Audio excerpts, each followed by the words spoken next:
Bismillahirrahmanirrahim. Assalamualaikum warahmatullahi wabarakatuh. Alhamdulillahirrahmanirrahim. Salatu wassalamu ala rasulillah. Pertama-tama mari kita panjatkan puja dan puji syukur kita kehadirat Allah subhanahu wa ta'ala atas limpahan rahmat dan karunia-Nya sehingga pada pagi hari ini kita masih berkesempatan untuk bisa belajar secara online. Anak-anak sekalian, bagaimana kabarnya? Pak Guru berharap anak sekalian baik-baik saja.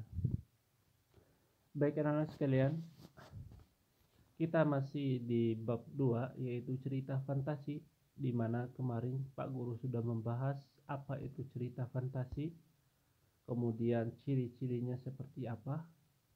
Kemudian hari ini insyaallah kita akan belajar mengenai unsur intrinsik yang ada di dalam sebuah cerita fantasi ya. Jadi tujuan pembelajaran kompetensi dasar masih yaitu mengidentifikasi informasi dalam teks narasi atau dalam kurung cerita fantasi yang didengar dan dibaca. Indikator pencapaian kompetensi tentunya siswa dapat mengidentifikasi unsur-unsur cerita fantasi tes narasi pada tes yang dibaca atau didengarkan.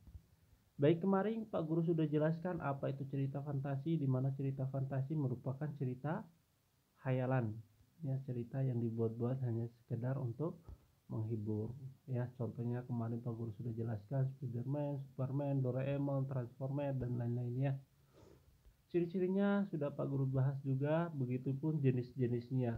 Kita masuk ke inti yang kita bahas hari ini yaitu tentang unsur-unsur intrinsik cerita fantasi. Apa sih unsur intrinsik? Unsur yang ada di dalam sebuah cerita. Unsur intrinsik adalah unsur yang ada di dalam sebuah cerita. Baik, apa saja unsur yang terkandung dalam sebuah cerita? Yang pertama adalah tema. Apa itu tema? Tema adalah ide yang paling mendasar yang menjadi acuan untuk mengembangkan sebuah cerita. Misalnya judulnya tentang maling kundang. Kalian pernah dengar cerita maling kundang? Saya rasa sudah pernah. Ini adalah legenda yang sudah terkenal ya. Mungkin sudah pernah dengar waktu SD ya. Jadi cerita maling kundang ini judulnya adalah maling kundang. Temanya apa? Maling kundang ini menceritakan tentang apa? Anak yang durhaka kepada orang tua atau ibunya. Ya. Jadi temanya adalah anak yang durhaka kepada orang tua atau ibunya. Beda judul dengan tema. Ini sering kesalahan anak-anak dalam menentukan tema sama judul. Tema sama judul itu beda. Tema itu adalah ide yang mendasar dalam sebuah cerita atau pokok atau intisari menceritakan tentang apa sih ini. Ya, paham ini? Bedakan judul sama tema. Baik, yang kedua itu adalah alur. Apa sih alur? Jadi alur adalah jalannya cerita dari awal sampai akhir, di mana dalam jalan cerita itu ada pengenalan tokoh, dikenalkan siapa ini dalam cerita itu, kemudian bagaimana alurnya, bagaimana dia naik turun, dia marah, ketika dia marah seperti apa, sampai dia endingnya yang terakhir ya. Alur ini dibagi menjadi 3. Ada yang disebut dengan alur maju, ada yang disebut dengan alur mundur, kemudian ada yang disebut dengan alur maju mundur. Lah, apa sih alur maju? Ada yang tahu? Alur maju adalah alur yang menjelaskan tentang jalannya cerita dari awal sampai akhir itu tanpa mengingat masa lalu. Misalnya dia dari kecil, kemudian dewasa, setelah dewasa dia menjalani kisah, kemudian diakhiri dengan masa tua dan sampai dia meninggal. Itu alur yang lurus, itu namanya alur maju tanpa mengingat masa lalu. Itu yang disebut dengan alur maju. Bagaimana dengan alur mundur? kebalikan dari alur maju. Apa kebalikannya?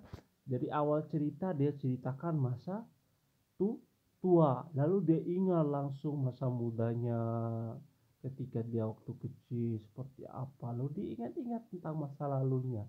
Awal cerita dia muncul langsung masa tuanya, lalu dia mengingat masa mudanya atau masa kecilnya. Cerita harus balik, itu yang disebut dengan alur mundur. Paham ini? Kemudian alur maju mundur, apa maksudnya alur maju mundur? Gabungan daripada alur maju dan mundur. Contohnya apa? Ya, seperti tadi dia bercerita dari masa kecil sampai dengan dewasa, kemudian mengingat lagi masa lalu, atau menceritakan tentang lintas ruang dan waktu. Dia mempunyai, karena cerita fantasi merupakan cerita yang bisa menghubungkan antara ruang dan waktu. Ya, itu bisa dibuat dalam sebuah cerita karena cuma hanya hayalan semata. Ya, misalnya dia dari masa sekarang, kemudian pergi ke masa lalu, kemudian muncul lagi ke masa sekarang. Itu yang disebut dengan alur maju mundur. Paham ini? Paham ya, insya Allah paham. Oke, kita bahas yang ketiga. Tadi sudah dua, yang pertama tema, yang kedua alur, yang ketiga adalah tokoh dan penokohan. Apa sih tokoh dan penokohan? Tokoh adalah pelaku yang ada di dalam cerita. Pelaku yang ada di dalam cerita. Pelaku adalah orang-orang yang bermain dalam sebuah cerita. Itu adalah namanya tokoh. Misalnya si A, si B, si C, sampai si. Pokoknya orang yang bermain di dalam sebuah cerita, baik itu manusia maupun hewan, tergantung tokoh yang dimunculkan dalam sebuah cerita. Kemudian penokohan adalah sifat yang dimiliki oleh tokoh. Sifat yang dimiliki oleh tokoh. Misalnya si A penakut, si B pemberani, si C. Tergantung dari sifat yang dimunculkan dalam sebuah cerita. Ya, paham ini? Salah paham ya. Menurut sifatnya, tokoh juga dibagi menjadi tiga. Ada yang namanya tokoh protagonis, ada antagonis, ada tritagonis. Jadi tokoh protagonis, namanya tokoh protagonis adalah tokoh baik. Oke, waktu SD pernah belajar ya? Iya, protagonis ini adalah tokoh yang baik. Tokoh yang baik tentunya adalah tokoh utama. Tokoh antagonis lawan dari tokoh protagonis, artinya tokoh jahat, ya.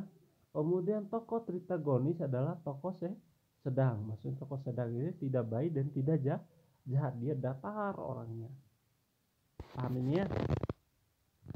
Insyaallah paham ya. Baik, kita masuk. Berdasarkan perannya, tokoh juga dibagi menjadi tiga. Tokoh yang pertama adalah tokoh sentral atau tokoh utama. Ya, tokoh utama biasalah tokoh yang sering muncul dalam sebuah cerita. Kalau tokoh bawahan adalah tokoh yang menemani atau bawahan dari tokoh sentral. Ya, artinya teman dari tokoh utama. Ya. Kemudian ada namanya tokoh latar.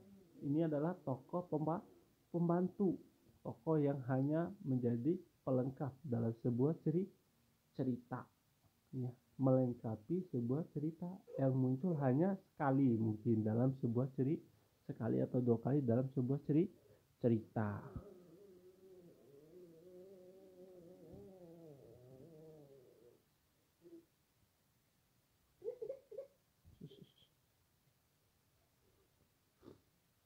Baik, kita lanjut. Yang keempat ada yang disebut dengan latar. Latar ini adalah tempat terjadinya sebuah cerita. Ya. Jadi latar dibagi menjadi tiga. Ada namanya latar tempat, latar waktu, dan latar suasana. Latar tempat adalah tempat terjadinya sebuah cerita. Tempat ini ada berbagai macam, tergantung dalam sebuah sikon ceritanya. Bisa 2 dan 3 tempat yang ada di dalam satu cerita, tergantung cerita tersebut ya. Tidak monoton ya, misalnya di sekolah, kemudian di rumah, kemudian di kebun, tergantung dari sebuah cerita tersebut ya. Kemudian latar waktu, apakah menggunakan waktu zaman sekarang, zaman masa depan, atau pagi, siang, malam, tergantung waktu yang ditunjukkan ya. Kemudian latar suasana, keadaan, bagaimana keadaannya, apakah bahagia, senang, tentu berbagai macam suasana yang muncul di sana, mulai dari tegang misalnya, kemudian khawatir, kemudian tergantung dari keadaan juga suasana yang dimunculkan dalam sebuah cerita. Nanti Pak Guru contohkan ya. Kemudian yang kelima adalah sudut pandang ya. Sudut pandang ini adalah posisi pengarang dalam membawakan sebuah cerita. Di mana sih pengarang ini berada di dalam sebuah cerita? Apakah dia berada di dalam atau di luar? Kalau dia berada di dalam, artinya dia menggunakan kata aku. Dia terlibat dalam sebuah cerita. Itu yang berada di dalam cerita. Kalau berada di luar, berarti dia hanya menceritakan tentang cerita orang. Paham ini? Misalnya dia menggunakan nama orang tanpa menggunakan kata ganti aku, dia, atau mereka, seperti itu. Kemudian yang terakhir adalah amanat. Apa sih amanat? Amanat adalah pesan yang ingin disampaikan oleh penulis pada pembaca. Misalnya Pak Guru contohkan yang tadi ya, yaitu tentang maling kundang. Apa sih pesan atau yang bisa kita ambil dalam sebuah cerita maling kundang? Tentu pesannya adalah kita tidak boleh durhaka kepada kedua orang tua ya. Kita tidak boleh durhaka kepada orang tua. Baik, aku akan berikan contoh. Coba buka buku paket bahasa Indonesianya bagi yang punya buku ya. Buku paket kelas 7 halaman 55 dan 56. Di situ ada sebuah cerita ya, yaitu tentang ruang dimensi alfa ya. Coba baca di situ ada sebuah cerita tentang ruang dimensi alfa. Nanti kalian mengerjakan tugas ya, bukan di sini ya. Ada nanti halaman yang lain. Cuman ini Pak Guru berikan contoh dulu bagaimana cara mengerjakannya. Jadi yang dikerjakan adalah mencari keanehan atau keajaiban yang ada di dalam cerita tersebut. Contoh, bukan cerita di sini ya. Contoh sederhana, mungkin ceritanya Superman. Keanehan yang muncul dalam ceritanya Superman, tentu yang pertama kali adalah dia bisa terbang. Yang kedua adalah bisa mengeluarkan laser, ya. Kemudian mempunyai kekuatan super. Nah, ini adalah keanehan yang dimiliki oleh Superman. Nah, kita lihat di ruang dimensi alfa. Keanehan atau keajaiban yang muncul dalam sebuah cerita ruang dimensi alfa, manusia purba hadir pada zaman sekarang melintasi ruang waktu atau dimensi alfa. Ya, jadi dimensi alfa cerita di situ adalah ruang waktu yang bisa menghubungkan dunia sekarang sama dunia yang dulu. Ya, dulunya adalah 500 tahun sebelum Masehi. Bayangkan itu, belum ada orang, manusia purba saja yang ada ceritanya ya. Kemudian mereka itu bisa menembus ruang waktu itu. Ketika dia pergi ke masa lalu atau masa zaman dahulu, dia kembali lagi, ternyata dia diikuti oleh manusia purba. Nah, ini kalau di dalam dunia nyata tidak ada yang dapat meneliti ruang waktu ini bisa menembus ruang zaman dahulu sampai sekarang. Ini adalah keanehan ya, atau keajaiban. Yang kedua, manusia purba akan mati bila tidak kembali dalam waktu 12 jam pada masa 500 tahun sebelum Masehi. Ini dia sudah muncul pada masa sekarang, lalu dia ini tidak akan bisa hidup kalau dia tidak kembali lagi ke masa yang lalu. Aneh kan? Aneh. Kenapa dia bisa mati padahal dia sudah muncul? Ya kan? Nah, ini adalah sebuah cerita. Kemudian Doni mengembalikan manusia purba melintasi ruang waktu dengan sistem komputer. Nah, dengan menggunakan komputer dan alat laboratorium, ini mereka bisa menggunakan melintasi ruang waktu tersebut. Bayangkan ini, kalau kita memiliki memiliki alat atau laboratorium atau komputer yang bisa melintasi ruang waktu, ini cukup luar biasa penelitian yang dimiliki oleh manusia, tapi tidak ada di dalam dunia nyata. Ini hanya ada di dalam sebuah cerita hayalan. Ya. Kemudian Doni, ini keanehan yang terakhir yaitu Doni dapat melihat di layar komputer manusia purba itu sudah berhasil kembali ke habitatnya pada masa 500 tahun sebelum Masehi. Bayangkan, dia masuk ke komputer ya. Doni ini bersama bersama manusia purba kembali ke komputer. Kemudian Doni ini kembali lagi ke masa sekarang. Lalu dia menonton lagi, melihat di komputer ternyata benar bahwa manusia purba yang ngikutin dia itu sudah kembali ke habitatnya, yaitu 500 tahun sebelum Masehi dengan melihat komputer. Ini kalau di dunia nyata tidak ada. Paham ya? Keanehan atau keajaban yang ada di dalam sebuah cerita fantasi. Keanehan artinya tidak masuk akal. Paham ya? Paham insyaallah ya. Baik. Kemudian tugasnya nanti adalah menganalisis unsur intrinsik dalam sebuah cerita. Baik, perhatikan contoh. Yang pertama yang dianalisis adalah tema. Tema yang ada di dalam sebuah cerita, ruang dan waktu tadi adalah setiap makhluk hidup berhak untuk hidup. Itu adalah temanya. Kenapa? Karena di sana menceritakan bagaimana Doni dan teman-teman ini menolong manusia purba yang tersesat kembali ke yang datang ke masa sekarang, sehingga Doni ini harus mengembalikan manusia purba itu ke masa lampau, ya, ke habitatnya. Kemudian yang kedua, tokoh dan penokohan. Nanti akan kalian menentukan adalah tokoh dan penokohan. Ya. Doni, bagaimana sikapnya Doni? Pemberani, jelas, karena dia berani mengembalikan, karena kalau dia tidak tepat waktu mengembalikannya pasti dia akan meninggal, karena melintasi ruang dan waktu itu ada batas waktunya yang ditentukan dalam sebuah cerita tersebut, yaitu 8 jam. Kemudian Erja ini adalah orangnya bagaimana sifatnya? Dia adalah penakut. Ketika dia melihat manusia purba ini, tiba-tiba dia teriak, ya, teriak sekencang-kencangnya, ya. Dia kaget melihat manusia purba yang datang bersamanya, ya. Kemudian Ardi ini adalah orangnya khawatir, ya. Dianya khawatir Doni ini tidak dapat kembali lagi tepat waktu ketika dia mengembalikan manusia purba tersebut. Kemudian tokoh yang terakhir adalah manusia purba. Ini tidak mempunyai sifat karena tidak digambarkan secara spesifik bagaimana sifat dari manusia purba tersebut, ya. Kemudian latar dalam sebuah cerita tersebut tadi sudah tema, kemudian yang kedua tokoh dan penokohan, kemudian yang ketiga adalah latar ini bagi 3 ya. Jadi latar tempat, waktu, dan suasana. Kita harus menentukan tempatnya di mana saja.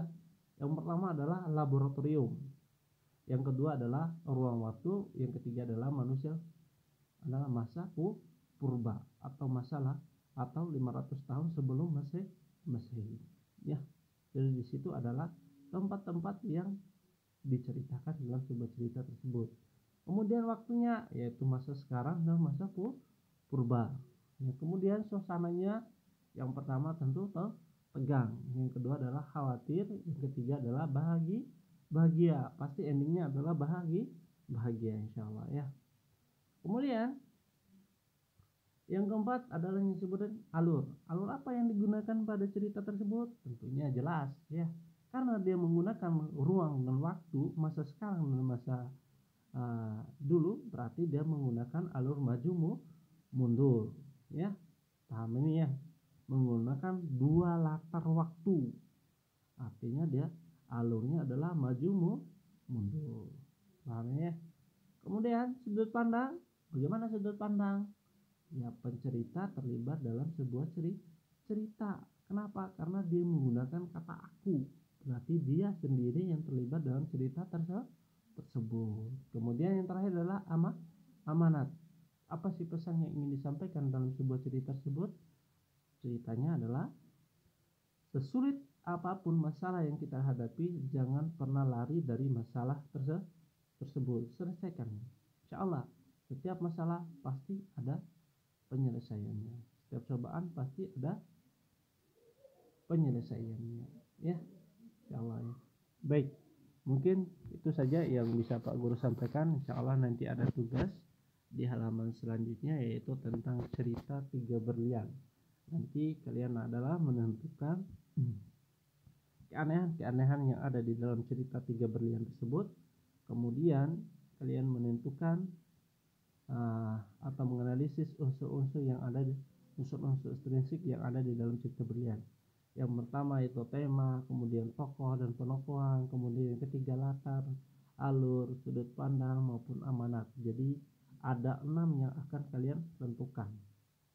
Ya, 6 item dalam unsur estrinsik seperti yang Pak Guru contohkan pada cerita dimensi alfa atau ruang dimensi alfa. Baik, kita tutup pertemuan kita hari ini dengan sama-sama membaca doa kafaratul majelis. Subhanakallahumma wa bihamdika, asyhadu an la ilaha illa anta, astaghfiruka wa atubu ilaik. Assalamualaikum warahmatullahi wabarakatuh.